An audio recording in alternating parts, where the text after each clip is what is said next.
बिस्मिल्लाहिर्रहमानिर्रहीम अस्सलाम वालेकुम।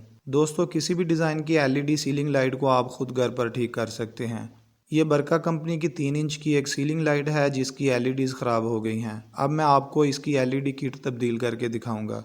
अक्सर लोग जो इलेक्ट्रिसिटी से बिल्कुल ना वाकिफ़ हैं, उनके घर या दुकान पर अगर इस तरह की एलईडी लाइट ख़राब हो जाए तो वो इलेक्ट्रीशियन को बुलाकर उसको रिप्लेस करवा लेते हैं, जबकि मुकम्मल लाइट को तब्दील करवाने की कोई ज़रूरत नहीं। आजकल मार्केट में बने बनाए डीओबीज़ मिलते हैं। डीओबी ड्राइवर ऑन बोर्ड की शॉर्ट फॉर्म है। ये दो तरह के होते हैं, एक नॉर्मल डीओबी और एक अल्फ़ा डीओबी। ये एक नॉर्मल डीओबी है जिसमें 24 एलईडीज़ लगी हुई हैं। इसकी मार्केट कीमत सिर्फ 30 रुपये है, जबकि मैं अच्छे वाले अल्फ़ा डीओबी जिसमें कैपेसिटर भी लगे होते हैं उसको इस किट में फ़िक्स करूँगा। इसकी कीमत 50 रुपये है। इस कैपेसिटर वाले डीओबी या ड्राइवर ऑन बोर्ड में 14 एलईडीज़ लगी हुई हैं, लेकिन ये क्वालिटी के लिहाज से उन 24 एलईडीज़ वाले बोर्ड से बेहतर है।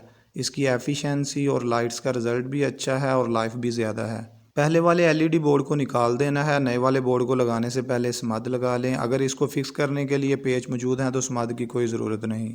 दोस्तों, नया एलईडी बोर्ड फिक्स हो चुका है। अब हम इसको टेस्ट करते हैं। इसकी input supply 220 volt AC supply है और एसी सप्लाई में प्लस माइनस या ठंडी गर्म तार की कोई तरतीब नहीं होती। फेज़ या न्यूट्रल को जिस मर्जी साइड पर लगा दें, लाइट ऑन हो जाती है। और फाइनली ये एलईडी भी ऑन हो गई है। इस तरह आप भी घर में मौजूद एलईडी बोर्ड को चेंज कर सकते हैं। इलेक्ट्रीशियन की कोई ज़रूरत नहीं। घर का मेन ब्रेकर ऑफ करके सप्लाई को बिल्कुल डिस्कनेक्ट कर दें और इन दो तारों को सप्लाई के साथ ज्वाइंट करके सप्लाई बहाल कर दें। लाइट को सीलिंग से उतारने के लिए भी यही अमल दोहराएं। इस वीडियो को लाइक और शेयर कीजिए और चैनल को भी ज़रूर सब्सक्राइब कीजिए। शुक्रिया।